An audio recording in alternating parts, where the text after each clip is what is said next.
ఎల్లమ్మ చెప్తుంది వినుకోండి తల్లి. ప్రతి ఆడబిడ్డ తల్లిదండ్రులు వాళ్ళ పే వాళ్ళ జీవితాన్ని బంగారు బాటగా మలిచే బాధ్యతను జాగ్రత్తగా చూసుకోవాలి. ఎవరో వచ్చి నీ బిడ్డను ఇమ్మని చచ్చిపోతానంటే ఎలా ఇచ్చేసావు తల్లి? ఇచ్చినందుకు ఈరోజు కన్నీటిమయమే కదా నీ జీవితం. ఉన్న బిడ్డను కోల్పోయావు. ఆ బిడ్డ నా ఒడి చేరింది తల్లి. నువ్వు బాధపడవద్దు, కన్నీరు పెట్టవద్దు. ఏ వైష్ణవిని అయితే ఈ స్థితికి తీసుకొచ్చాడో వాడికి శిక్ష పడే వరకు మీరు మీ కుటుంబం ఎక్కడా కూడా యుద్ధాన్ని ఆపవద్దు, పోరాటాన్ని చెయ్యండి. ఖచ్చితంగా వాడికి శిక్ష పడే తీరుతుంది.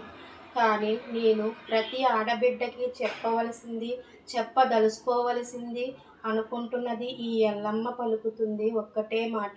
ప్రతి ఆడబిడ్డ కూడా తన జీవితాన్ని తన చేతుల్లో తీసుకున్నప్పుడు జాగ్రత్తగా మలుచుకోండి.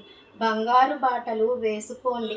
అమ్మా నాన్నలు చెప్పే మాటలను ఆలకించండి.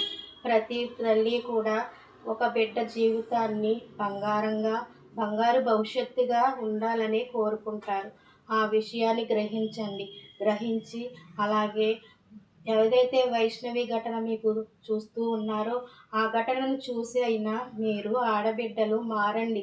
ప్రతి విషయంలోనూ మేల్కోండి. మేల్కొని మీ జీవితాలకి బంగారు బాటలు వేసుకోండి. ఎక్కడా మోసపోవద్దు.